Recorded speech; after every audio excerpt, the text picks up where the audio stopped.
सामां पातु सरस्वती निषेंगरापः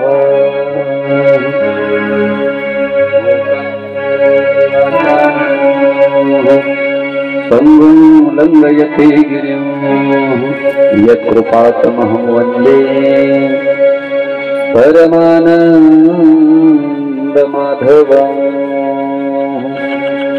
वसुदेवसुतं देवं कंसचाणूरमर्दनं देवकी परमानन्दं कृष्णं वन्दे जगद्गुरु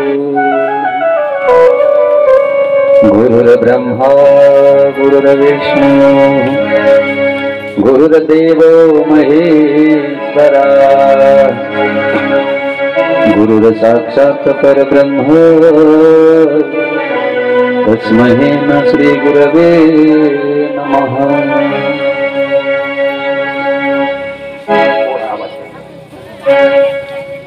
योऽन्त प्रविश्य मम वाच्यमिमां प्रसुप्तां सञ्जीवयत्यखिलशक्तिधरस्वधाम्नां अन्योष्टस्य चरणश्रवणत्वगादीन् प्राणान् नमो भगवते पुरुषाय तुभ्यम्।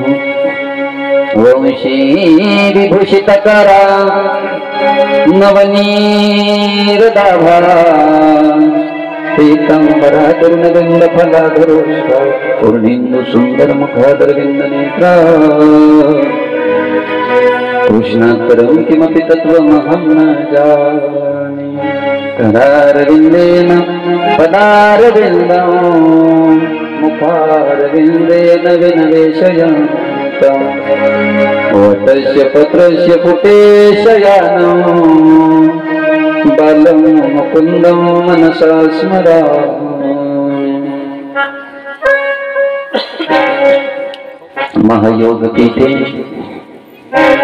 ते भीमरथं वरं पुण्डरीकाय दातुं मुनीन्द्रे समागत्य तिष्ठन्तमानन्दकन्दं परब्रह्मलिङ्गं भजे पाण्डुरङ्गम्।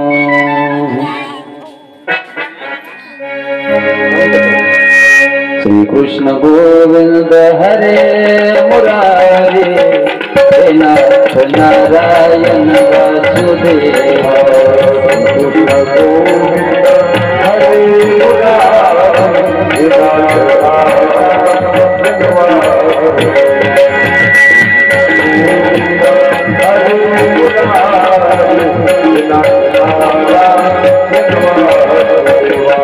कृष्ण गोविंद हरे मुरारी हे नाथ नारायण वासुदेव।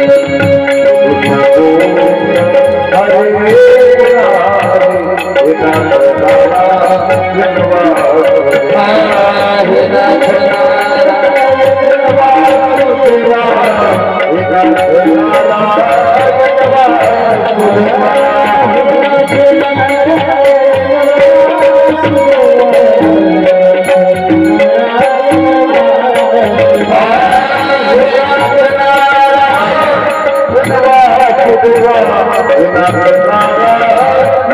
मुरारी हे नाथ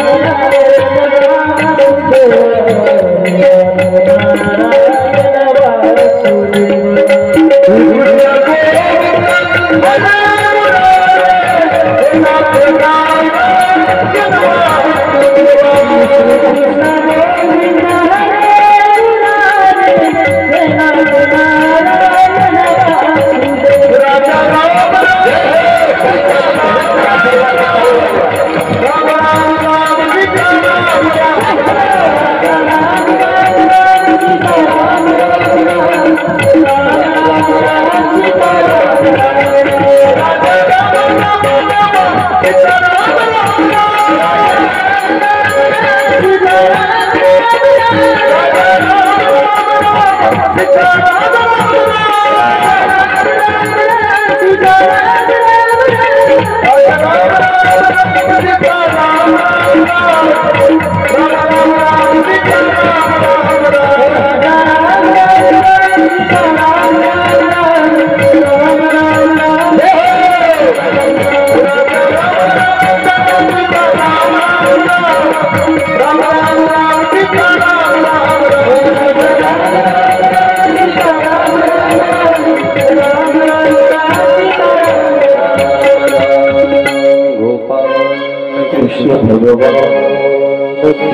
नारायणं नमस्कृत्य नरचैव नरोत्तमं देवीं सरस्वतीं व्यासं ततो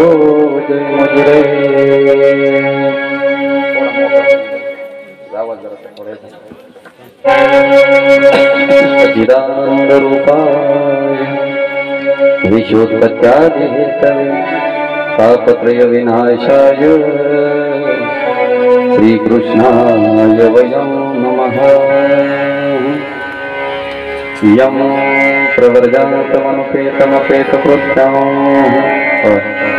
द्वैपायनो विरहकातर आज्वाहार पुत्रेति तन्मयतयातरवोभिनेदुष तं सर्वभूतहृदयं मनिमानतोऽस्मि। शरदिन्दुसमाकारे परब्रह्मस्वरूपिणी वासरापीठनिलये सरस्वती नमोऽस्तुते। नागेन्द्रहराय त्रिलोचनाय भस्माङ्गरागाय महेश्वराय नित्याय शुद्धाय दिगम्बराय तस्मै नकाराय नमः शिवाय। ॐ नमो भगवते वासुदेवाय। ॐ नमो भगवते वासुदेवाय।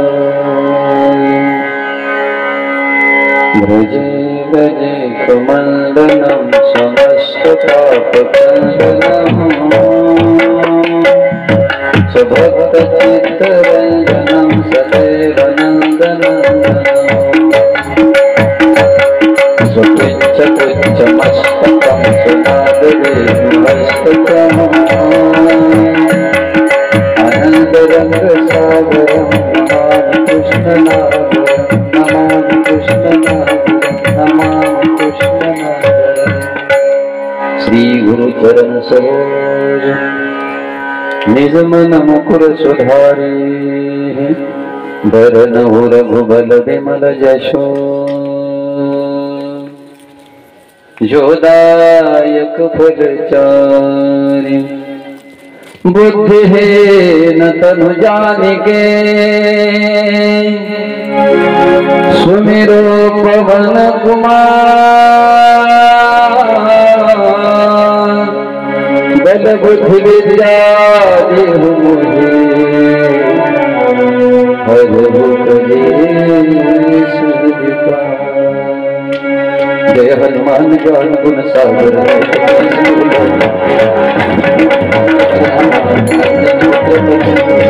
महावीर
Yeah.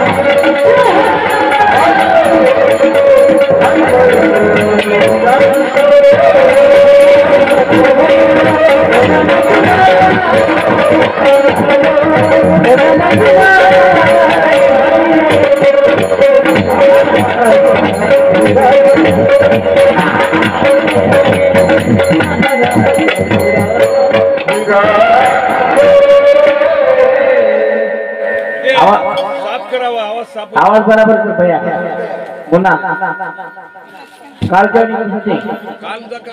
चांगलं सिस्टम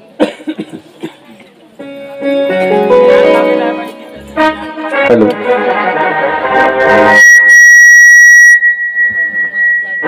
सगळे माईक सुरू झाले ते वाढायला असं कसं गळा दाबल्यासारखं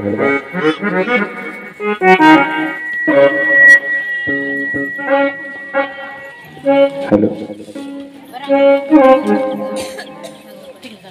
श्री गणेशाय नमः श्री सरस्वते नमः श्री गुरुभ्यो नमः श्री सांब सदाशिवाय नमो नमः ओम नमः सकळ आधी तू प्रारंभ आठवणी तुझी स्वरूप शोभा वंदन भावे करीतसे नमन माझे हंसवानी वाग वरदे विलासिनी बंद होत ग्रंथ वदावया निरूपणी भावार्थ कानी गया माझे नमन माझे संत सज्जना आणि योगिया मनी जना सकळ श्रोतया सज्जना नमन माझे साष्टांगे कुंडली कवरदे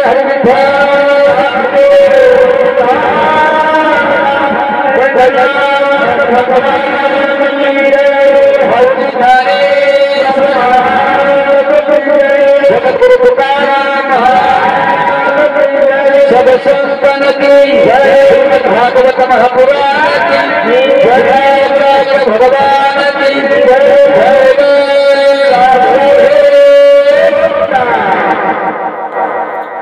इतर सरकार मागची देण जरा शिकावली थोडी टचिंग तरी होईल कमीत कमी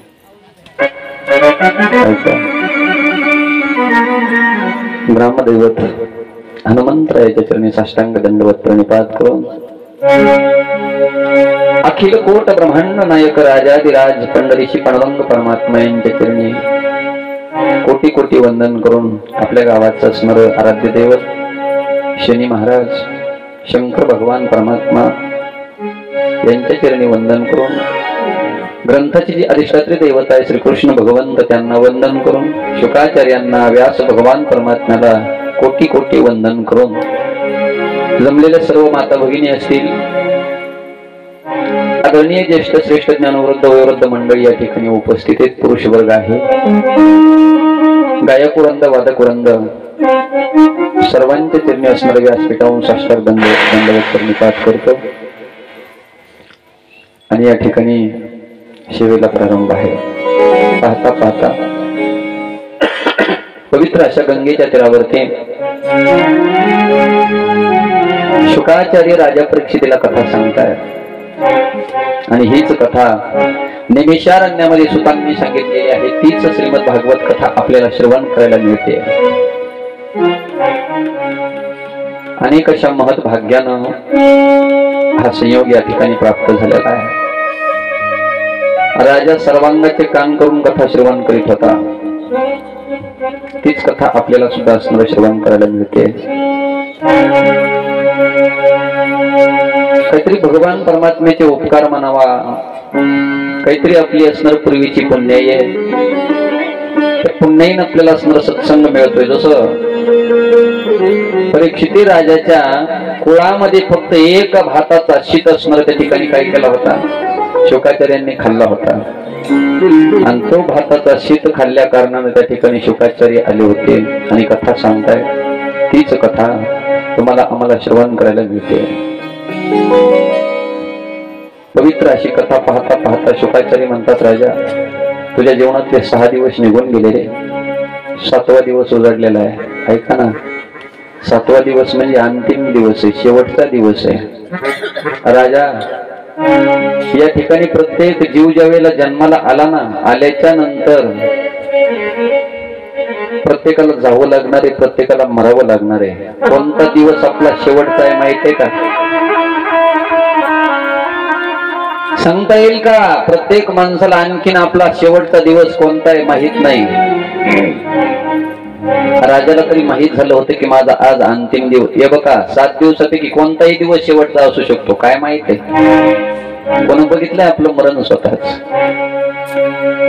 आपण कधी जाणार आहे ते माहित नाही. आणि तीच अवस्था राजाची. रूपक त्या ठिकाणी फक्त राजा परीक्षितीच आहे.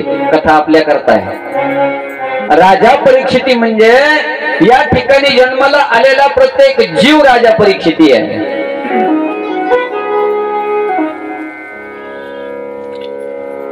प्रत्येक जण कधी जाणार आहे माहित नाही. राजा, अरे हा नरदेह आहे, एक दिवस सोडून द्यावा लागतंय.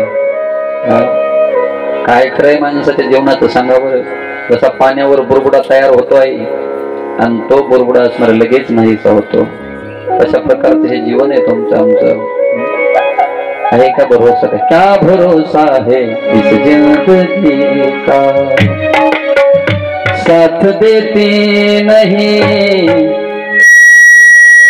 गोपाल कृष्ण भगवान की जय. घडीचा भरोसा नाही महाराज माणसाचा. एक दिवस संपूर्ण जीवन निघून जाणार आहे. बघा त्या 5 गोष्टी एकत्रित आलेल्या. खरं जर पाहिलं तर या 5 गोष्टी एकत्रित येऊ शकत नाहीत या शरीरात ज्या नांदतात त्या. आणि जवळ की 5 भाऊ एकत्रित आहेत का तोपर्यंत शरीर हातात आहे. चिंता नाही बारीक आहे का. आपल्या शरीरामध्ये 5 प्रकारचे तत्व नांदत आहेत. 5. एक पृथ्वी, जल, आप, तेज आणि वायू. हे 5 जण आहेत ना. मला सांगा, आकाश आणि पृथ्वी एकत्रित आलेली कोण पाहिली का? येईल कधी नाही. बरं, अग्नी आणि पाणी एकत्रित आलेलं बघितलं का कोण कवा? आणि ह्या चौघाईमध्ये वारा सोडता येतो का दादा? पण या शरीरामध्ये हे 5 जण कसे नांदत आहेत? एकत्रित नांदत आहेत. जोपर्यंत हे 5 भाऊ एकत्रित आहेत ना तोपर्यंत तुम्हाला काही करता येते. काही करता येते म्हणजे तुम्ही जर म्हणले आम्हाला देव व्हायचं तर देव होता येत नाही. हे 5 जण ह्या शरीरात आहेत. कौर एकदा का हे 5 भाऊ असणारे वेगवेगळे निघाले तर त्या दिवशी हे शरीर निकामी होत आहे. मग त्याला लवकरात लवकर विल्हेवाट लावावं लागते. मग जोपर्यंत हे 5 जण आहेत ना एकत्रित तोपर्यंत तुम्हाला कार्य करता येते. कोणतं? भगवान परमात्म्याची प्राप्ती करता येते. आपल्या स्वतःचा स्वार्थ साध्य करून घेता येते. आपलं हित साध्य करता येते. आपल्या ध्येयापर्यंत पोहोचता येते. एकदा का असणार हे 5 जण बाजूला निघाले की हे असणार आपण आपल्या तत्वामध्ये विलीन होते. पृथ्वी पृथ्वीच्या ठिकाणी जाती, आकाश आकाशाच्या ठिकाणी जात, वायू असणं वायूच्या ठिकाणी निघून जातो, तेज निघून जात, काही सुद्धा शिल्लक राहत. राजा काय हे सर्व असणार या ठिकाणी जोपर्यंत आजच्या दिवस आहे तुझ्याकडे हे शरीर. कौर काय आज सायंकाळच्या वेळेपर्यंत हे शरीर तुझ्याकडे. मग एक क्षण सुद्धा असणार त्या शरीराचा वापर चुकीचा होऊ देऊ नको. संपूर्ण जे इंद्रिय आहेत, कान, नाक, डोळे संपूर्ण भगवंताकडे लाव. आणि यदा कदाचित जर असणार तुझे डोळे दुसरीकडे गेले, तुझं मन भटकल्या गेलं, तुझे कान वेगळीकडे गेले तर मग पुन्हा असणार तुझी अवस्था कोणासारखी होईल. तुम्ही त्या दिवशी कथा ऐकली तर जड भरताची. कोणाच्या जन्माला गेलता? पुढच्या ते हरणीच्या जन्माला गेला होता. गेलता का नाही? मग जर अंतकाळच्या टायमाला जर तुझं मन इकडं तिकडं भटकलं रे भटकलं की मग मात्र पुढचा जन्म तुला पुन्हा आणखीन घ्यावा लागेल. याकरता विनंती आहे राजा, सर्वांगाचे कान कर, डोळे, प्रत्येक इंद्रिय देवाकडे लावला पाहिजे महाराज. म्हणून तर साधू संत सांगतात बाबा डोळे तुम्ही घ्या रे सुख.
डोळे तुम्ही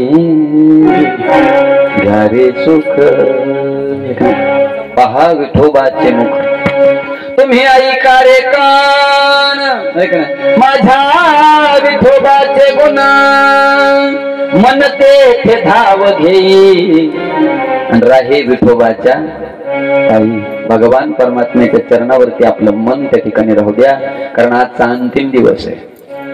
आणि या ठिकाणी तुम्ही आम्ही जन्माला आलोत ना, तर शेवट गोड करण्याकरता आपला या ठिकाणी काय झालेला आहे. आणि ज्या दिवशी खऱ्या अर्थानं शेवट गोड झाला त्या दिवशी आपण जन्माला आलेलं जिंकलं म्हणायचं. काय यासाठी केला होता अट्टहास, कशा करता होता अट्टहास, इतका हे जे एवढा खटाटोप आहे कशा करताय. शेवटचा दिवस गोड व्हावा, कशा करता यासाठी केला. हे जन्म आहे ना त्याच्या करतात, नाही तर मग काय कहा ग येतो कहा नाही त्याला येतो. म्हणजे गेले कुठं अर्धापूरला, म्हणजे काय आणलं, म्हणजे काहीच नाही आणलं, तसेच आले हात आले. जमन का. मी इथं व्यापार करायचा आहे तुम्हाला, आम्हाला जन्माला आलोत ना, इथं आपल्याला व्यापार करायचा, व्यापार. आणि त्या व्यापारामधून आपला नफा झाला पाहिजे. काय झालं पाहिजे आई. व्यापार कसा असला पाहिजे, व्यवसाय कसा असला पाहिजे, नफ्याचा असला पाहिजे, आहे का नाही. मला सांगा व्यापार तोट्याचा असावं का घाट्याचा असावा. व्यापार कोणता व्यापार असू द्या, व्यापार केल्याच्या नंतर माणसानं तोट्याचा करावं का घाट्याचा करावं म्हणालो मी. हा म्हणता दोन्ही एकच व्हायला ना र, तसं कसं. तोटा घाटा एकच नाही. मग नफ्याचा व्यापार व्हावा का तोट्याचा व्हावा सांगा बरं. नफा झाला पाहिजे का नाही. कोणताही व्यापार करू द्या, व्यवसाय करू द्या, त्याच्यामधून काही ना काहीतरी मिळकत झाली म्हणजे आपला नफा झाला. आणि जर मुदल दिलं, एक जणांना असणार त्या ठिकाणी मुदल दिलं, वडिलांनी सांगितलं बाबू तुला म्हणले हे 1 लाख रुपये धर, या 1 लाखामध्ये तू असणार 1 महिन्यामध्ये किती कमी येशील. ते म्हणला बाबा मी 1 लाखाची कमीत कमी नाही जर झाले तर 1.25 लाख का होईना पण एका महिन्यामध्ये व्यवसाय करून करेन. त्याने 1 लाख रुपये घेतले वडिलांकडून आणि त्याचे 60,000 रुपये केले एका महिन्यामध्ये. जमन का. व्यापार चांगला होईल का नाही. तुम्ही आम्ही इथं जन्माला आलेलो आहे कशा करता, पाप पुण्याचा व्यापार करण्याकरता. ऐका चिंतन आहे बरे, पाप काय आणि पुण्य काय याचा व्यापार करायचा आहे. आणि मग जर आपण येतानी पाप घेऊन आलो असतो, इथं जर पापच कमी येत असतो, तर मग आपला व्यापार चांगला व्हालाय, हिताचा व्हालाय, नफ्याचा व्हालाय का तोट्याचा व्हालाय.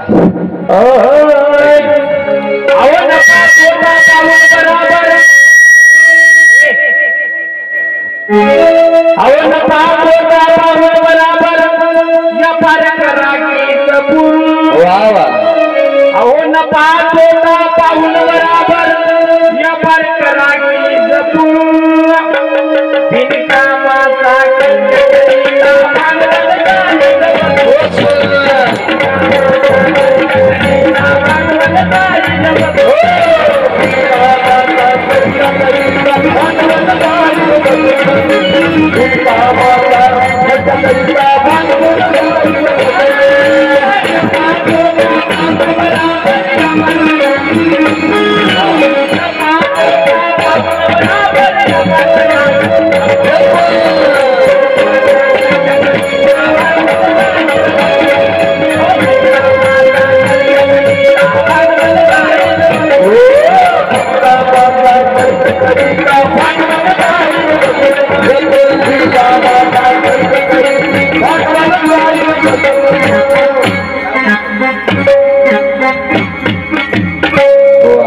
काय प्रमाण दिलं मला.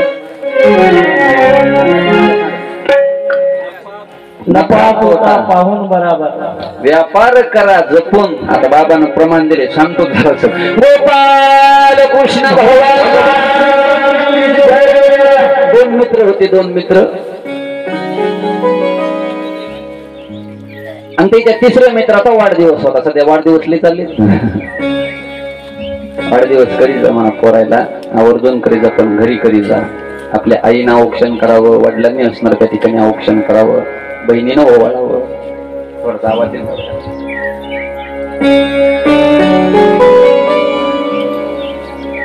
करीत जा साजरा. पण आणलेला जो केक आहे ते खात जा.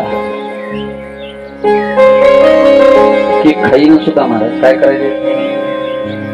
आम्हाला शोकांतिका वाटते आपण हिंदू धर्मातले माणसं आहेत. आपला धर्म असणारा फार श्रेष्ठ धर्म आहे, सामान्य नाही. अरे या देशामध्ये असणारे ग्रंथ आहेत, संत आहेत, भगवंत आहे, देव आहे, शास्त्र आहे, पुराण आहे. आम्हाला सगळं काय आमच्या धर्मातली एक एक गोष्ट असणार त्या ठिकाणी अनुकरण करण्यासारखी आहे. वाढदिवस अवश्य साजरा करावा, करू नये असं नाही माझं मत. पण ते वाढदिवस साजरा करीत असताना आपल्या संस्कारांना शोभन असं करीत जावं. आता मी रात्री बेरात्री बघतो ताई, ज्या वेळेला असणार कीर्तन करून परत जातो ना मी, कुठेतरी रस्त्याच्या कडेला एक मोटरसायकल उभी केलेली असते, 4-5, 10-5 मित्र असते, त्या गाडीवरती ते केक ठेवलेला असते, हार त्या लेकरांना घातलेले असते. अरे आपल्याला देवानं घरं दिली चांगली, आई वडील दिलेले आहेत, तर हरकत नाही. पण ते केक जे आहेत ना तिथं कापायला सुद्धा तयार नाही. ते काय करायचं माहितीये का, केक घ्यायला तर थोतराला लावायचे. काय परंपरा आहे. अन्न येते हे बघा, खाण्याकरता खा ना तुम्ही, एवढ्या 200-300 रुपयाचा आणता आणि तोंडाला लावता. तुम्ही सांगत झाले कारण आता इथं कथेला नसतात ते ऐकायला तरुण मंडळी आमचे, पण त्यांना विनंती करून सांग, वाढदिवस चांगला साजरा करा बाबा, मी नाही म्हणत नाही, पण घरी आणा. हे का नाही. हे बघा, वाढदिवसाच्या दिवशी फटाके वाजवण्यापेक्षा एखादं कोणाला तरी असणार एक पात्र जर आपल्या त्याने जेव घालण्यात आलं ना, एक पात्र वाढदिवसाच्या दिवशी म्हणा तुम्ही, एक अन्नाचा कण जर एखाद्या भोकेल्याच्या मुखामध्ये जर अन्नाचा कण गेला तर निश्चित तुमचं एक क्षणाचं का होईना पण आयुष्य वाढल्याशिवाय राहणार. कशानं? अन्नदानानं. मी माझ्या पदार्थ नाही सांगत, महाराज वर्णन आहे, अन्नदानेन दडायुषी. मग वाढदिवसाच्या दिवशी कमीत कमी एक पात्र जर उठलं आणि त्याच्यामध्ये आपलं जर 1-2 क्षणाचं आयुष्य वाढलं तर कुठं बिघडलं सांगा ना. काय म्हणा म्हणून साजरा करीत जा, पण आपल्या असणाऱ्या मर्यादेनुसार साजरा करा. गोपाल कृष्ण भगवान की जय. 3 जण मित्र होते, त्या मित्रापैकी एका मित्राचा वाढदिवस होता. ते म्हणले खरे त्याला आपल्याला भेटवस्तू द्यायची. कोणाला? मित्राला. मग एक काम करू म्हणले, आपण दोघांमध्ये एक वस्तू देऊ. बाबा ते दोघांमध्ये एक वस्तू द्यायची ठरलं. त्याचे दुकानात गेले, घड्याळ बघितली त्याने, घड्याळ, आणि ती घड्याळ बघितल्याच्या नंतर त्या घड्याळीची किंमत विचारली. त्या पोरानं सांगितली, नोकर होता दुकानामध्ये, मालक थोडा बाहेर गेलेला होता. ए बाबा हे घड्याळ केवढा? ते मला 50 रुपयाला. यानं 25 काढले आणि त्यानं 25 काढले दादा, आणि ती घड्याळीला पैसे 50 रुपये दिले. मग आता 50 रुपये दिल्याच्या नंतर त्यानं सरळ सरळ काय केलं, ते 50 रुपये गल्ल्यात टाकले आणि यांनी घडी घेतली, थोडी दुकानाची खाली उतरली. तेवढ्यात मालक आला आणि त्या मालकानं असणार त्या ठिकाणी विचारलं, बाबा रे कोणी आलं का गिऱ्हाईक? ते म्हणला, मालक हे बघा हे 50 रुपये. म्हणलं काय विकलं? म्हणलं आपली घडी ह्या क्रमांक. अरे ती घडी म्हणले 45 रुपयाची होती रे, 5 रुपये शिल्लक घेतले. जरा इमानदार होत ते. 5 रुपये शिल्लक घेतले. म्हणलं जाय त्याला देऊन टाक. त्यांनी ते 5 रुपये घेतले त्या नौकरानं आणि त्याच्या मागं जाऊ लागलं. कोणाच्या? घड्याळ घेतली त्याच्या. त्या नौकराला वाटलं येरी तर काय मालक आपल्याला पैसे देत नाही. त्यानं ती गोवाची पोळी खाल्ली. त्या काळात त्याला सवय होती, तेव्हा 2 रुपयालाच होती. ते म्हणलं 2 रुपये आपल्याला होते कशाला? ती पोळी खाला. त्यानं खिशात टाकले ते 2 रुपये आणि 3 रुपये यायला देऊन टाकले. कोणाला? ह्या दोघायला. मग आता ह्या दोघायला दिल्याच्या नंतर हे ऐका बा, काय हिशोब आहे. हो हो या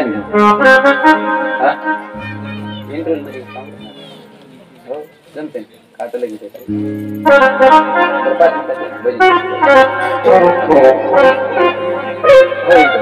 गोपाल कृष्ण भगवान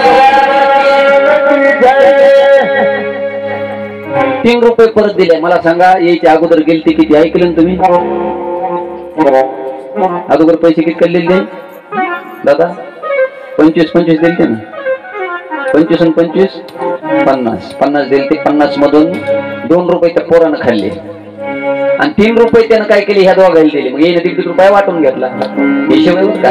त्याने सांगितलं ना हिशोब करा. 1.5 रुपया 25 रुपयामधून परत आला. बरोबर आहे. मग यायचे पैसे त्या घड्याळीला गेले कितकाले? मी तुम्हाला पहिलेच सांगितलं मी गणितात कसा. कितकाले गेले? 23.5. बरोबर आहे. 23.5 याचे आणि 23.5 त्याचे. बरोबर आहे. हा 23.5 आणि 23.5 आणि त्या पोराने किती टाकले खिशात? 2 रुपये. मग 47 आणि 2 किती झाले? रुपया कुठे? आता मी उद्या काल्यापर्यंत आहे, सकाळपर्यंत रुपया घोषून द्या. गोपाल कृष्ण भगवान ऐका ना, हे 50चे जसे 49 वालेत का, तसं आपल्या व्यापारात जो व्हायला नको. कोणाचा? आपला जो व्यापार आहे त्या व्यापाराचं 50चे 49 करायचे नाही. इथं आमचं जे पुण्य आहे ना, पाप आहे ना, त्या पापाचा नायनाट करायचा आहे आम्हाला, आणि संपूर्ण पुण्य सामुग्री या ठिकाणी जमा करायची, आणि शेवटच्या टायमाला आमचा उद्धार झाला पाहिजे. राजा सर्वांगाचे कान कर आणि कथा असणार श्रवण कर. सुंदर अशा प्रकारचं चरित्र, श्रीकृष्ण चरित्र भगवान परमात्मा ऐकू लागलेले. काल आपणार शेवटी असणार आपण कथा बघितली होती. काल शेवटी कोणती कथा झाली? लग्न झालं आहे का? हा, लग्न लक्षात आहे सर्वांच्या. काय 2 धडाक्यात लग्न झालं महाराज. कोणाचं? आमच्या रुक्मिणी आई साहेब आणि श्रीकृष्ण भगवान परमात्मा यांचा 8 सण असणार. थाटामाटात लग्न झालं. त्या टायमाला भगवान परमात्मा आले आणि आनंदानं असणार द्वारकेमध्ये वास्तव्य करू लागले. पण भगवंताने याच्या व्यतिरिक्त काही लग्न केलेले काही. ज्यावेळेला भगवान परमात्मा असणार द्वारकेमध्ये वास्तव्य करतात ना, त्यावेळेला एक राजा त्यांना भेटण्याकरता आला होता. त्या राजाचं नाव सांगितलं सत्राजित नावाचा राजा. त्या सत्राजिताला सूर्याने एक मणी दिला होता. ते सूर्याचा उपासक होता, सूर्याची उपासना करीत होता, म्हणून सूर्याने त्याला एक मणी दिला होता. त्या मण्याचं नाव सांगितलं शिमंतक नावाचा मणी. ते शिमंतक मणी दिवसातून असणार 3 भार सोनं देत होता. चमचम चमकणारा मणी. भागवतामध्ये एकूण असणार मण्याचे 84 प्रकार सांगितलेले आहेत. बघा, भगवान परमात्म्याच्या गळ्यामध्ये असणार एक मणी आहे, पणवंग परमात्म्याच्या गळ्यामध्ये. काय त्या मण्याचं नाव आहे सांगता येईल का कोणाला? हरिपट द्यायला, पाठ द्यायला सांगता येत? पहिल्या अभंगातून कंठी कौस्तुभ मणी हे राजितो आहे का नाही?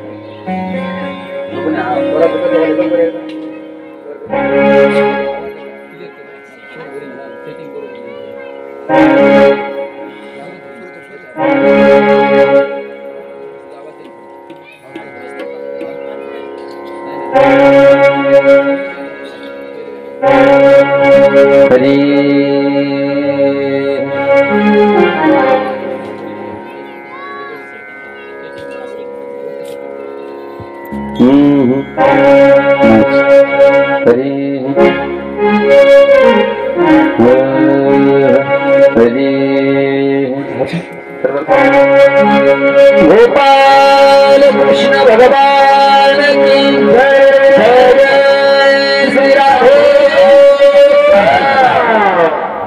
त्या सत्राजिताने एके दिवशी तो मणी घातला गळ्यामध्ये. बघा, गळ्यात मणी टाकला, आणि तो असणार सत्राजित नावाचा राजा श्रीकृष्णाला भेटण्याकरता आलेला आहे. बघा, श्रीकृष्णानं सहज त्याच्या गळ्यातल्या मण्याकडे बघितलं. ऐका ना आई, तिथे गळ्यामध्ये मणी होता ना, त्या मण्याकडे सहज लक्ष गेलं, आणि लक्ष गेल्याच्या नंतर श्रीकृष्णाला वाटलं का रे सत्राजिता म्हणले काय त्या गळ्यातला जे ते मणी ना मणी ते उग्रसेनाला देऊन टाकणं म्हणजे तुला काय करायचंय? ऐका, शास्त्र असं सांगते, आपली श्रीमंती आपल्यापेक्षा श्रीमंत माणसाला कवा दाखवायची. शास्त्र आहे बरं का. आपली जी काय माया पूजी असं समजा, आपल्यापेक्षा एखादा श्रीमंत माणूस आहे त्याला कवाच दाखवायची नाही बाबा. ज्ञानाचं सुद्धा तसंच आहे. आपल्यापासलं जे ज्ञान आहे, आपलं ज्ञान आपल्यापेक्षा ज्ञानी माणसाच्या जवळ उघडायचंच नाही. कशाला उघडायचं? आता त्यापाशी भरपूर आहे ना, आपल्यापाशी थोडं आहे ना, मग आपण कुठं टाकायचं? लय जरी एखादा लय ज्ञानी आला त्याच्या जवळ आपण कसं राहायचं? शरणागती पत्करायची. श्रीमंत माणूस आहे त्या माणसा पुढे आपण त्याला आपला मोठेपणा दाखवायचा. आता त्याच्यापाशी लय भरपूर. आता इथं जगाचा बाप आहे कोण?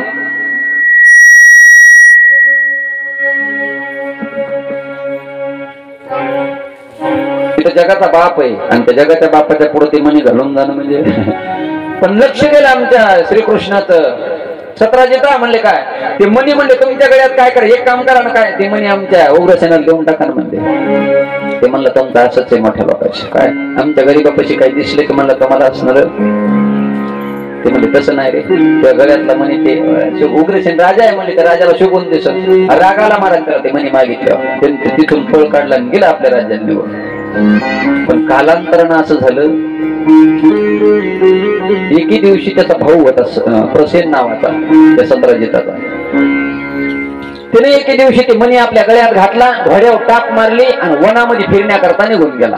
आता जसा वनात फिरण्याकरता निघून गेला तसं त्या उग्रसेन प्रसेनाला एका सिंहानं बघितलं महाराज, आणि सिंहानं त्याच्यावर जीभ घेतली आणि सिंहानं त्या प्रसेनाला मारलं, आणि मारल्याच्या नंतर त्याच्या गळ्यातला तो जो मणी होता ना ते मणी घेतला आणि प्रसेनाला असणार मारून टाकलं त्या सिंहानं महाराज. प्रसेन मरण पावला. पण घोडा एवढा इमानदार होता, घोड्यानं प्रसेनाचं प्रेत जे होतं आपल्या पाठीवर घेतलं. पशु पक्षी प्राणी हे जे असतात नाही इमानदार असतात बरं. तुम्ही आजही बघा, तुम्ही जर त्याला जीव लावला, एखाद्या कुत्र्याला तुम्ही असणारी एक भाकर टाकून बघा, दिवसभर तुमच्या घरात राखण करते, कारण त्याच्याकडे इमानदारी पण आहे. आणखी घोडा इमानदार होता बघा. आपल्या परभणी जिल्ह्यामध्ये एक असा घोडा होऊन गेला, ती एकादशी धरीत होता बघा. काय धरीत होता? 2 एकादशी येतात ना, 2 एकादशी आल्याच्या नंतर लोक महाराजाला विचारायला यायचे, महाराज काय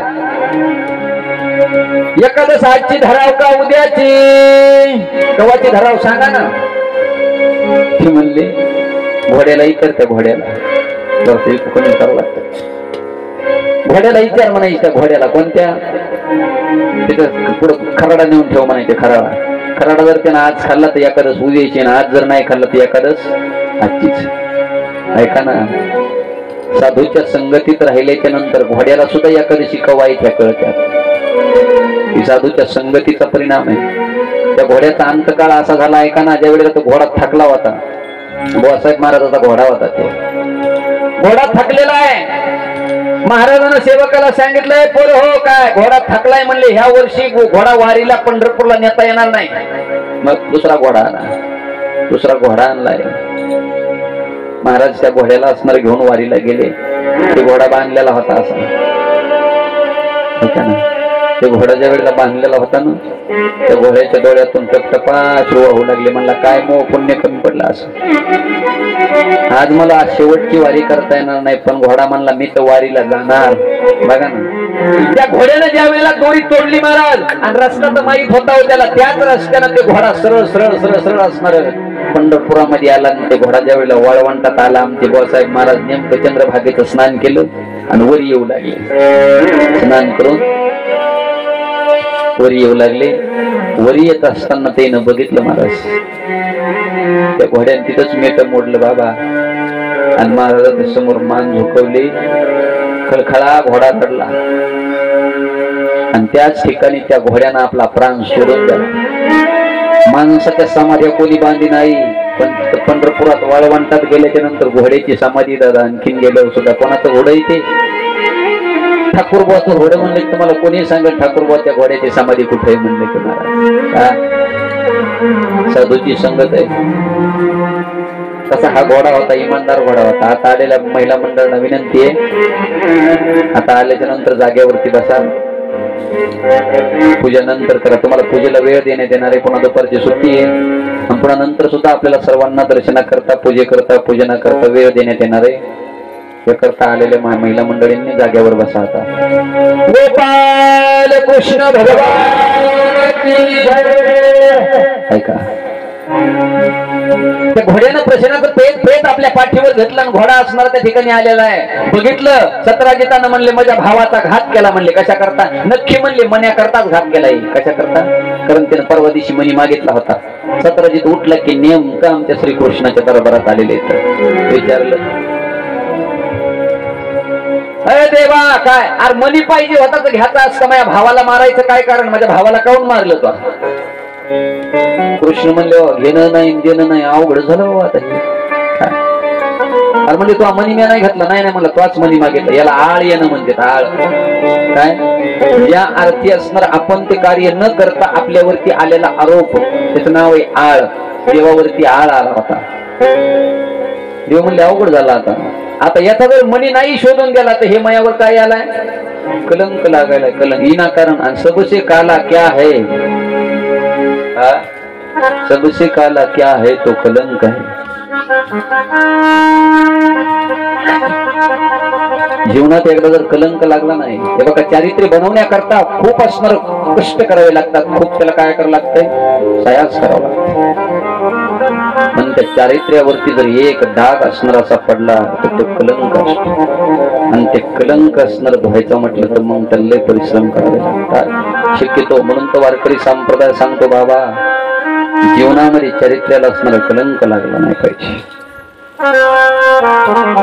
देव म्हणले हा जर कलंक नाही धुवून काढला तर मी निंदनीय ठरण जगतात लोक म्हणते मन्याकरता असणार त्या ठिकाणीच्या भावाचा काय केला, घात केला. भगवंतानं घर सोडलाय आणि भगवंत त्या मन्याच्या शोधामध्ये निघालेले. तर कुठं, ज्या गुहेमध्ये तो सिंह राहत होता ना, त्या गुहेमध्ये भगवंत गेलेले आहेत. बघितलं तर सिंह मरून पडलेला होता, मणी तिथं बी नव्हता, दुसऱ्या गुहेमध्ये गेले. तिथं मात्र मणी दिसला, ती आसोलाची गुहा होती. मला दांडकातून काय एक आसोल होता तिथं. बघितलं त्या आसोलाला सांगितलंय, बाबा काय त्या मन्या करता लय भांडणं लागलेत, म्हणला मयावर आळ आलाय म्हणे चोरीचा. त्या आळ का आला त्याच्या पाठीमागं कारण सांगितलेलं आहे. नरक चतुर्थीच्या दिवशी गाईच्या खुरात साचलेलं पाणी आणि त्या पाण्यात पडलेलं चंद्राचं प्रतिबिंब भगवंतानं पाहिलं होतं, म्हणून आळ येत असते. कधी, नरक चतुर्थी कवा असते. कोण म्हणाले पाडव्याला असते, हा दिवाळीला. तिची चतुर्दशी नरक चतुर्थी. नरकासुर नावाचा दैत्य त्या दिवशी मारलेला आहे. त्या नरक चतुर्थीच्या दिवशी गाईची खूर पडत होती बघा, पहिली अशी खूर, म्हणजे गाईच्या खूर असणार शेतामध्ये उमटल्या ना, त्याच्यामध्ये साचलेलं पाणी आणि त्या पाण्यामध्ये चंद्राचं पडलेलं प्रतिबिंब जर माणसानं पाहिलं तर त्याच्यावर आळ येत असते. कृष्णानं ते पाहिलं होतं, तेव्हा गायी भरपूर होत्या.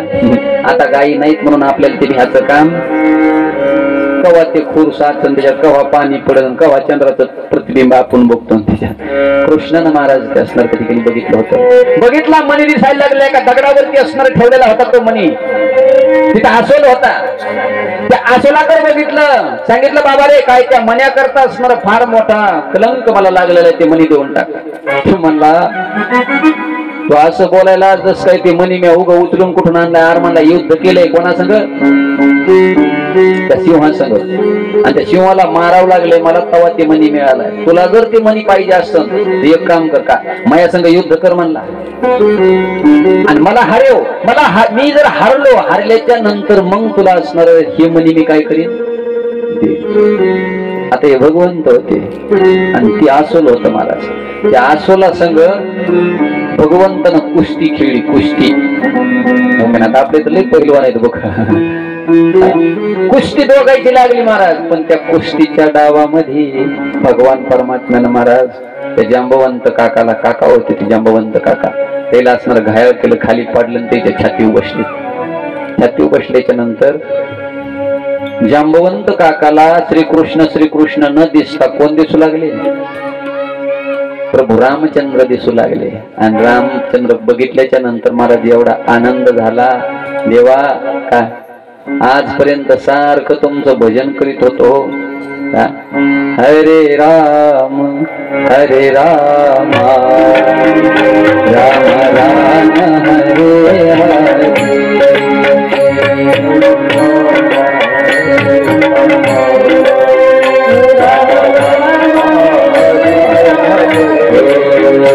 हरे राम हरे राम राम राम हरे हरे. हरे राम हरे राम राम राम हरे हरे. हरे राम हरे राम राम राम हरे हरे. हरे राम हरे राम राम राम हरे हरे. हरे राम हरे राम राम राम हरे हरे. बोला सर्वांनी, हरे राम हरे राम राम राम हरे हरे. हरे राम हरे राम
भजन करीत होतो देवा तुम्ही कशा करता कारण मला माहित होतं सत्ययुगामध्ये मला तुम्ही वचन दिलं होतं काय एक दिवस असणार त्या ठिकाणी मी आल्याशिवाय राहणार नाही आणि तुमची ही जी इच्छा आहे कारण ते मागणं मागितलं होतं कवा कृतयुगामध्ये ज्या वेळेला अयोध्येमध्ये सर्वजण परत आले होते रावणाला मारलं होतं त्या टायमाला सगळ्याला असणार जे मागितलं ते दिलं होतं देवानं महाराज त्यावेळेला जांबवंत काकानं मागणं मागितलं होतं जांबवंत काका म्हणले होते देवा तिथं त्या युद्धामध्ये कसं तर अंग मोकळं झालं नाही म्हणले मग मला असं वाटलं एकदा तुझ्या सगळंच कुस्ती खेळावा कोणाला म्हणले होते प्रभू रामचंद्राला पण प्रभू रामचंद्रानं सांगितलं होतं काका या अवतारामध्ये काही जमणार नाही काऊन कारण या अवतारामध्ये मी बांधलेला आहे कशानं नियमानं कारण आमची परंपरा आलेली चालत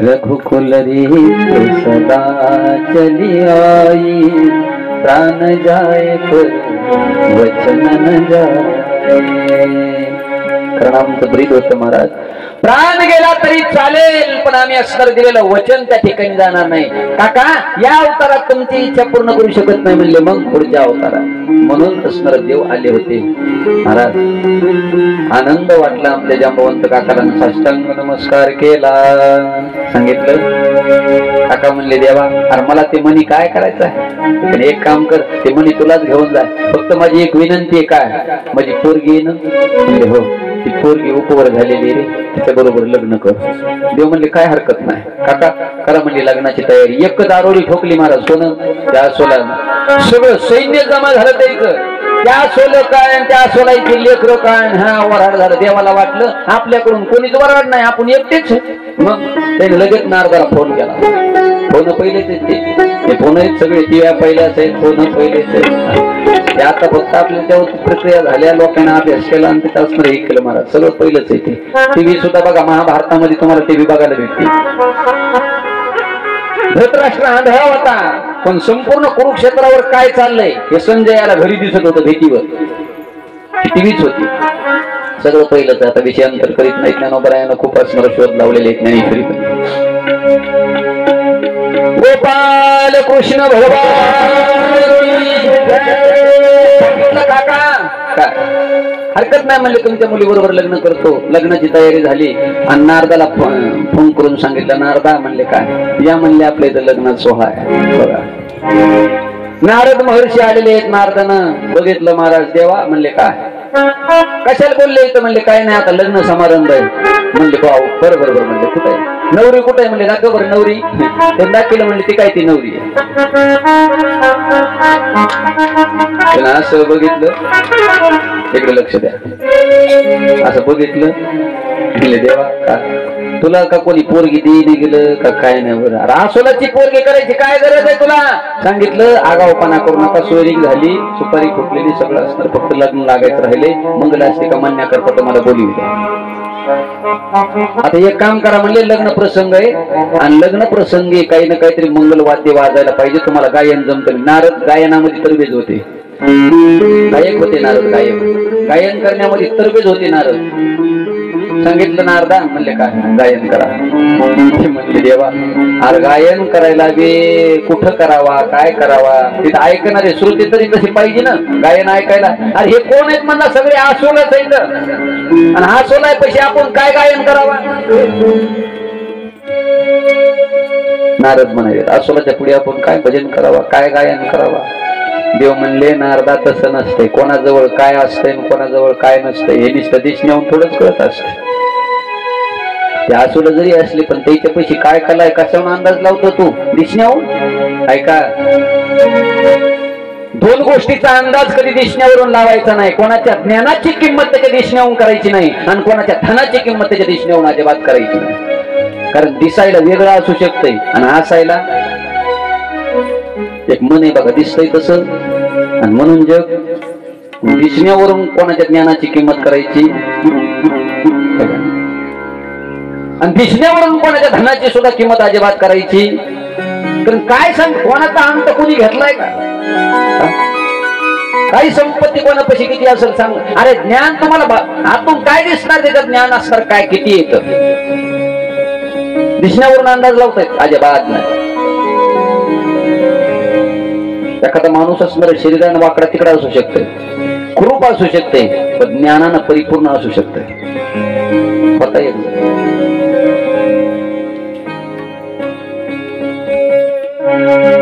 8 ठिकाणी वाकडं होतं महाराज. त्या 8 ठिकाणी, कारण जन्माला आलं का त्यावेळेसच वाकडं होतं 8 ठिकाणी. पण ज्ञानी एवढं होतं, जनक राजाच्या दरबारामध्ये एक बंदिष्ट आला होता आणि त्या बंदिष्टीनं काय करायचं माहितीये का? ते पंडित होता, मोठा महान ज्ञानी होता, पण पहिली पंडितामध्ये अशी बहीस व्हायची दादा, म्हणजे प्रश्न उत्तर व्हायचे द्यायचे.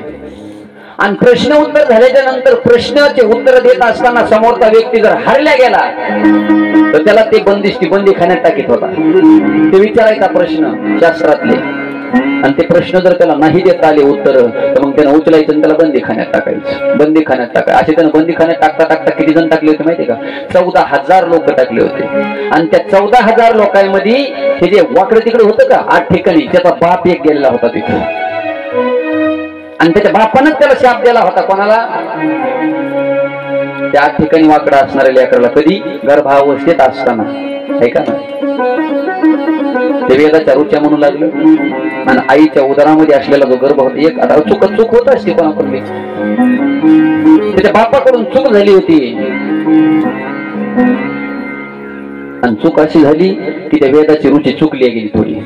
गर्भातून आवाज आला, बाबा काय या ठिकाणी तुमची रुची चुकलेली आहे. ते म्हणला कारत्या मंगल ठिकाणी बापाला शहाणपण शिकवतो का? 8 ठिकाणी वाकडा होशील. बापानच दिलेला शाप होता म्हणून ते लेकरू 8 ठिकाणी वाकडं झालं. पण ऐका ना, ज्या टायमाला ते लेकरू जन्माला आलं मोठं झालं, वयात आल्याच्या नंतर त्या लेकरानं विचारलं एक दिवशी आईला, आई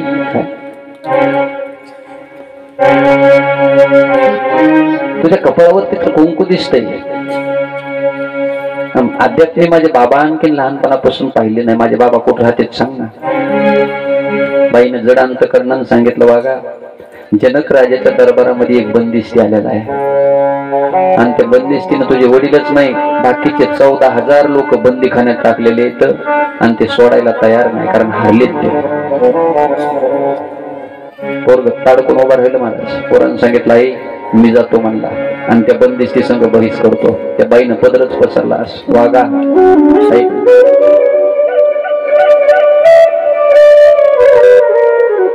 कारण तुझे वडील गेलेच ना रे, तेव्हापासून तू कसा सांभाळ केलाय ते माया जीवाला माहिती.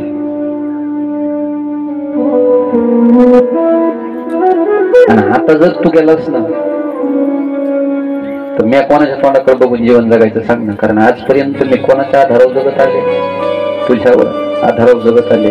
वागा पुढे हात जोड तरी पदर पसरते, फक्त असणार त्या ठिकाणी जाऊ नाही म्हणले. ते आता गेलेत ना ते बंदी खाण्यामध्ये, त्याला तरी राहू दे, पण तू जर गेला आणि उद्या तुला जर त्यानं पुन्हा बंदी खाण्यात टाकलं मी कोणाच्या तोंडाकडे बघून जीवन जगायचं सांग ना. पण ते पोरग सामान्य नव्हतं. सांगितलं, आई तुझ्या दुधामध्ये ताकद कमी नाही, कमी समजू नको म्हणले तुला. मी आता जातो आणि माझ्या बापाला घेऊन येतो. लेकरू निघालाय. पण त्या 8 ठिकाणी वाकडं असल्यामुळे त्याला चलता येत नव्हतं. ते हेगडं चलत त्या दरबारात आलं. जनकाची सभा म्हणजे सामान्य सभा नव्हती, ज्ञानी लोकांची सभा होती, पंडित लोकांची सभा होती, शास्त्री वेदांतचार्य त्या सभेमध्ये असणार होते महाराज. सगळेजण बघितले. आता याला बघितल्याच्या नंतर सगळे हसायला लागले. कारण त्याचं फेगडत चलू लागलं. चलताना ते जरा ते इकडे तिकडे होऊ लागलं म्हणून सगळेजण त्याच्याकडे बघून काय झाले, हसले. आणि सगळे हसल्याच्या नंतर इकडे लक्ष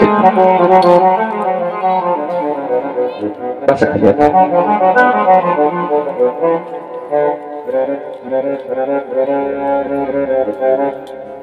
गोपाल कृष्ण भगवान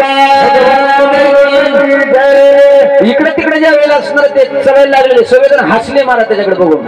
हसल्याच्या नंतर येणे सगळ्याला हसू दिला अगोदर आणि सगळ्याच हसणं झालं की मग हे एकटंच हसायला लागलं. कोण त्यावेळेला जनताने विचारलं करे बाबा नाही का तू काहून हसायला लागला, तुला काय झालं म्हणे हसायला सांग ना, काहून हसायला आहे. ते म्हणला मला वाटत होतं जनकाची सभा म्हणजे मोठमोठ्या पंडिताईची सभा आहे, पण म्हणला आज कळालं की जनकाची सभा म्हणजे चर्मकाराची सभा आहे. कळलं तुम्हाला चर्मकार म्हणजे? फक्त आणि फक्त तुझ्या सभेतल्या लोकांना चमड्याची परीक्षा करता येते राजा. मला वेळ नाही तुझ्याकडे बसायला. कोणता तुझा बंदिस्ती तुझा लहान पुढं त्याला मला प्रश्न विचार म्हणा. तुझ्या प्रश्नाचे उत्तर देण्याकरता मी या ठिकाणी आलेलो आहे. तरी ये म्हणा त्याला. महाराज ते वजनातच झालं ते कोण ते बंदिस्ती. त्याला वाटलं एवढं चलिये करू हे 8 ठिकाणी वाकड आहे आणि हे माझ्या बरोबर भयस करणार आहे. चलिये म्हणला समोर घेतलं महाराज आणि यानं विचारायला प्रारंभ केला. एक एक प्रश्न होता. भरपूर प्रश्न आहेत त्याच्यामध्ये विचारले. सांगितलंय बघा सांग एक म्हणजे काय. त्यानं सांगितलं एक म्हणजे ब्रह्म आहे. 2 म्हणजे काय सांगितलं. 2 म्हणजे द्वैत आहे. 3 म्हणजे काय 3 गुण आहेत. 4 म्हणजे काय 4 वेद आहेत. 5 म्हणजे काय 5 प्राण आहेत. 6 म्हणजे काय 6 विकार आहेत. 7 म्हणजे काय 7 पाश आहेत. 8 म्हणजे काय अष्टमहासिद्धी आहे. 9 म्हणजे काय 9 प्रकारची भक्ती आहे. 10 म्हणजे काय 5 ज्ञानेंद्रिय 5 कर्मेंद्रिय 11 मन चित्त बुद्धी अहंकार. खार खार खार खार खार खार प्रश्नाची उत्तर त्या लेकरानं दिले. शेवटी प्रश्न संपले पण उत्तर देणारा आणखीन उत्तर देण्याकरता तयारच होता. सांगितलं विचार काय विचारायचं. तर शेवटी हात टेकले दोन्ही हात जोडले आणि त्या लेकराच्या पायावरती डोकं ठेवलं. त्या महान पंडितानं सांगितलं वाघा तुझ्या पुढे मी हरलो तू जिंकलास. काय म्हणणं आहे सांग. त्या म्हणला माझं म्हणणं काहीच नाही सरक बाजूला. आणि ते 14,000 जे बंदी खाण्यात टाकलेत का त्याला सोडून दे. 14,000 लेकराला मोकळ केलं दादा त्यानं. त्या 14,000 पंडिताला ऋषीला काय केलं त्या लेकरानं मोकळ केलं. मग आता सगळ्याला आनंद झाला ना. त्यावेळेला विचारू लागले आमची या बंदी खाण्यातून सुटका करणार कोण आहे. त्यांनी सांगितलं ते जे लेकरू बसले का म्हणले ते लेकरू म्हणले. त्याला एवढा आनंद वाटला. प्रत्येक जण आलंय आणि त्याच्या पाया पडायले. का अरे इतकी दिवसातून तो आम्हाला असणार बंदी खाण्यातून आज सुटका केलेली वाघा काय तुझ्या ज्ञानाला सलाम आहे म्हणून येऊ लागले पाया पडू लागले. पण त्यानं तसं नाही पाया पडू दिलं. ऐका त्यानं आल्याच्या नंतर विचारायचं तुमचं नाव सांगा काय. ते नाव सांगायचं मग पाया पडू द्यायचं. नाव सांगायचं मग पाया पडू द्यायचं. असं करता करता आई ज्या वेळेला असणार एक व्यक्ती समोर आलेली आहे आणि त्या व्यक्तीला त्याने विचारलं सांगा बाबा नाव काय तुमचं.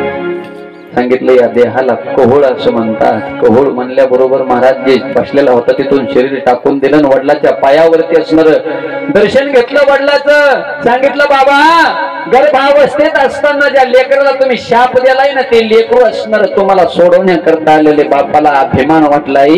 बापानं उचललं कडकडून मिठी मारली लेकराला घळघळा रडला बाप. अरे एवढा ज्ञानी जन्माला येणार असं जर वाटलं असतं ना शाप दिला नसता रे. पण बापात ताकद होती.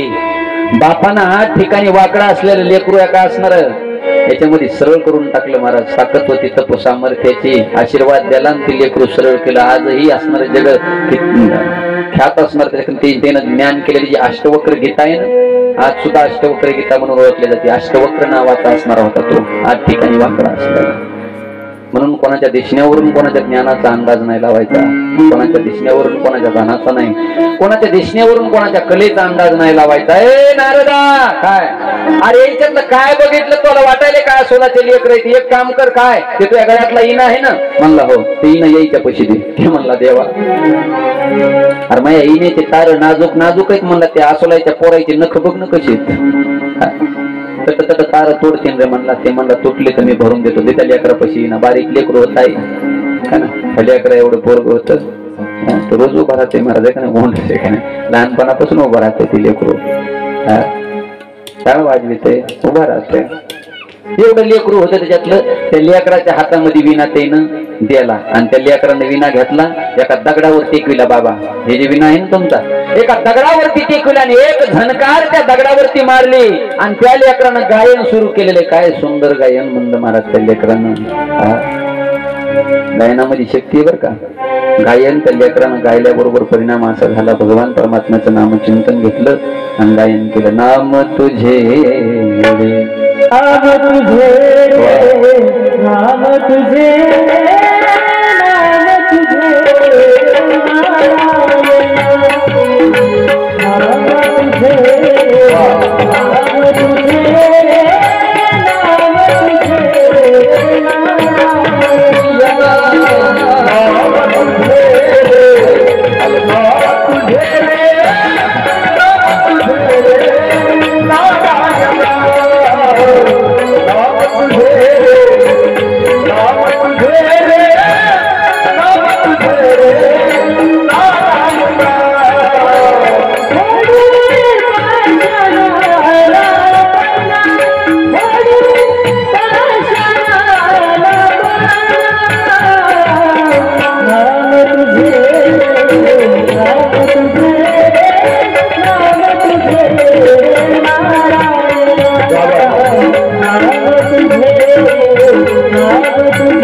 गायन केलं महाराज त्या लेकरानं. आणि गायन केल्याच्या नंतर परिणाम असा झाला, गायनाची रंगी आणि शक्ती अद्भुत आहे अंगी. शक्ती असणार त्या ठिकाणी गायनामध्ये आहे. ते दगड पघळला आहे आणि दगड पघळल्याच्या नंतर ते इना त्या दगडात फसल्या गेला. गायन बंद झालं. नारदाला सांगितलं, नारदा काय आता म्हणले तुम्ही गायन करा आणि ते इना असणार तुम्ही काय करा वरी काढा. नारदानं पाय हात जोडले, पायात पडला नारद. कोणाच्या देवाच्या देवा. अहंकार नाहीसा झाला. म्हणले मला काय आता अभिमान होता, मला वाटत होतं की माझ्यासारखा गायक, पण नाही. इथं एक एकाहून बळी रे. कारण सामान्य महाराज ते आसोलाचं लेकरू दिसायला कसं होतं, आसोलाच आहे, पण त्यानं गायन केल्याच्या नंतर दगड पघळतो. सामान्य गोष्ट आहे. नारद म्हणले मायाच्या ते म्हणा अहंकार होता गायक मी आहे म्हणून, अहंकारच नाहीसा झाला महाराज. म्हणून कोणापाशी कोणती कला असेल, कोणापाशी कोणती कला असेल त्या कलेच असणार त्या ठिकाणी अंत नसतो. सुंदर गायन पुन्हा असणार त्या लेकरानं केलं. देवीना काढून घेतला, नारदाच्या नारदाला देऊन टाकला. आनंदामध्ये लग्न समारंभ पार पडला. तिथून जांबवंतीला घेतलं देवानं आणि देव निघालेले येतं. सतराजिताच्या दरबारात आले. सतराजिताला सांगितलं, सतराजिता ह्या बाकी येतो मनी आणि तो त्यानं सांगितलं, देवा विनाकारण मी तुमच्यावर चोरीचा आळ घेतला. एक काम करा, ते म्हणे मला तरी काय करायचंय. मग ते म्हणे तुम्हालाच राहू द्या. म्हणले फक्त मायापुरी संग लग्न करा. देव म्हणले काय हरकत नाही.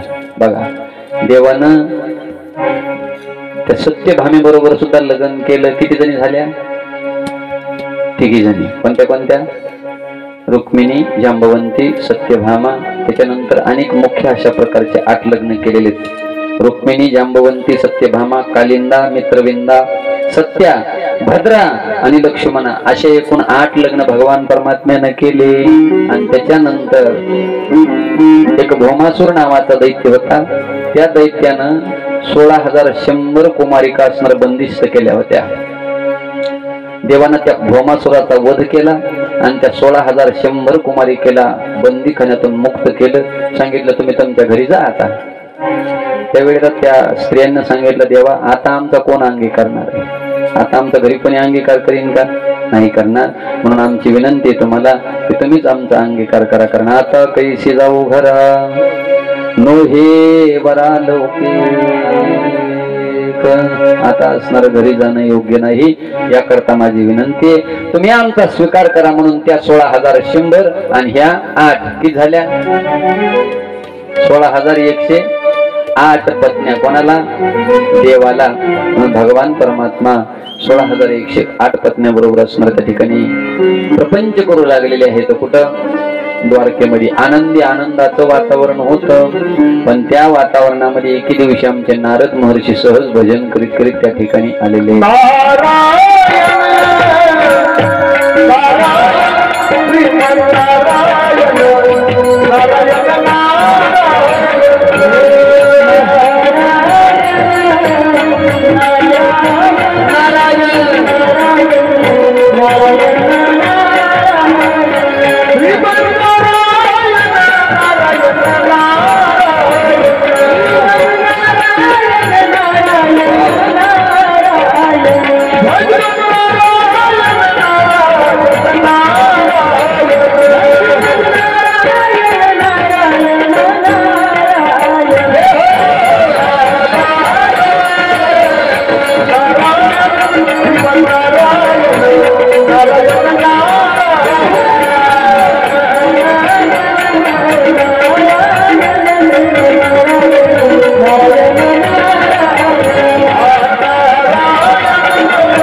जय जय श्री राधे.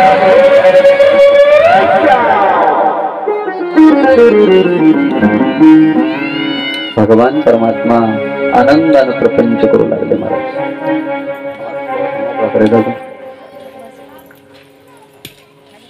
नारद महर्षी सहज एके दिवशी द्वारकेला आले. सत्यभामेनं महाराज त्याला नमस्कार केला, दर्शन घेतलं आणि आनंदाच्या भरामध्ये एक गोष्ट विचारून गेली. नारदा म्हणले काय, माणसाला जर प्रत्येक गोष्ट काही काही गोष्टी जर प्रत्येक जन्मामध्ये हव्या असं वाटत असेल तर त्याच्यासाठी काय आहे का म्हणले उपाय, सांगा ना एखादं व्रत वगैरे काय असतं. ते म्हणले कशाबद्दल बोलता तुम्ही. म्हणले काय नाही, मला असं वाटतंय की जन्मोजन्मी श्रीकृष्ण माझा पती व्हावा याकरता काही. ते म्हणले काय नाही, जी गोष्ट आपल्याला जन्मजन्मांतरामध्ये नेहमी नेहमी असा विषय वाटत असेल तर त्या गोष्टीचं दान करावं लागतं.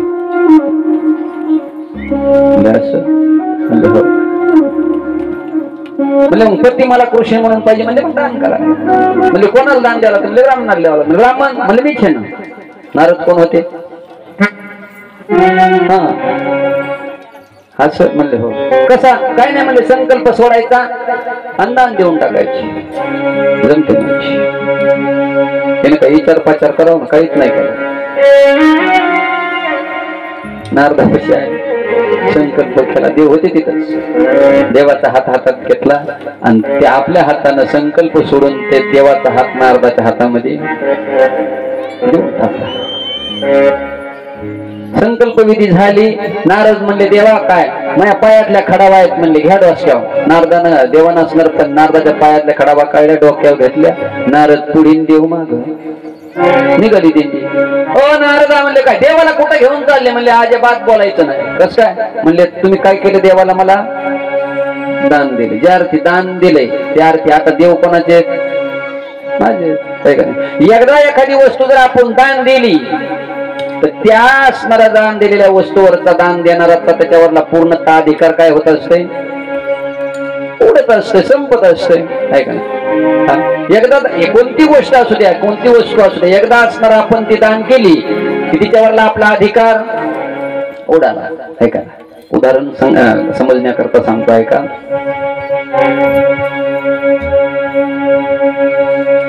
लाईनी पोरगी दिवाळीला आणली होती. माईनं सांगितलं हो काय मोठ्या बबीच्या नवऱ्याला फोन लावा कशाला. म्हणजे मोठी बबी बी येईन 4-5 दिवस राहील, हाऊस मौस होईन तिची बी दिवाळीला. मग सासऱ्यानं फोन काढला आणि ते फोनवर लावला फोन. हॅलो काय जावाई बापू आहेत का. म्हणले हो. राम राम. म्हणले राम राम. काय चाललंय. काय नाही म्हणले चालू आहेत काम धंदे. बरोबर काय नाही म्हणले, मला असं वाटू लागलं दिवाळी आलेली 2-4 दिवस. ते म्हणले हो. लहानी बबी आली म्हणले आमची दिवाळीला. म्हणलं बरं मला असं वाटायलंय मोठ्या बबीला बी 2-4 दिवस आणावा, हाऊस मौस करावा, वाटा लावावा. जावयानं सांगितलं अजिबात जमणार नाही. म्हणलं कापस लय फुटलेलं आमचे तिकडं, आमच्याकडे कापस लय कापस फुटले. येताना बायाच भेटून झाले म्हणले 8 रुपये 9 रुपये किलो कापूस काढलाय तरी जमन झाले. म्हणले महिला भेटून झाल्या आता तिला काय दिवाळीला ह्या वर्षी येता येणार. बाप म्हणला नाही तर नाही बाबा. बापानं फोन कट केला. आता मला सांगा पोरगी कोणाची आहे. पोरगी कोणाची आहे. हा आता अधिकार चालायला काऊन नाही चालायला. कारण ज्या दिवशी बापानं लग्न केलं आणि लग्न केल्याच्या नंतर कन्यादान दिलं महाराज. कन्यादान आहे का नाही. कन्यादान करीत असताना म्हटलं बाबा काय आजवर होती आणि आता झाली. ज्या दिवशी दान दिलं त्या वर्षी त्या मुलीवरचा हा अधिकार संपूर्ण उडाला. आता जर तिला आणायचं असेल तर अगोदर तिच्या कोणाची आज्ञा घ्यावं लागेल, मालकाची आज्ञा घ्यावं लागेल. याला म्हणते दान दिलं नाही एकदा त्याच्यावरला अधिकार आपला. ओ आई काय तुम्ही देवाला मला दान दिलंय म्हणले मग आता तुमचा अधिकार उडाला. म्हणले देव असणार माझ्या अंकित आहे. देव गच्चीत होते. ती म्हणली मग आता तर अवघड झालं की असं बोललेलं दुसऱ्या 2-4 ऐकलं. सगळ्या घर गोळा झाले केवकी जणी 16,007 जणी. म्हणल्या माय आणि तुझी एकटीचेच होते का होय ग. आणि तू कसं काय दान दिले. जर भांडायला लागल्या तुमचं भांडण ते तुम्हालाच माहित रे बाबा. भांडणं लागले होते का भांडणं सुद्धा असतात का. जर झिंजीला धरल्या तिच्या होय का. सांग बरं तू एकटी कसं काय एकटीने दान दिले.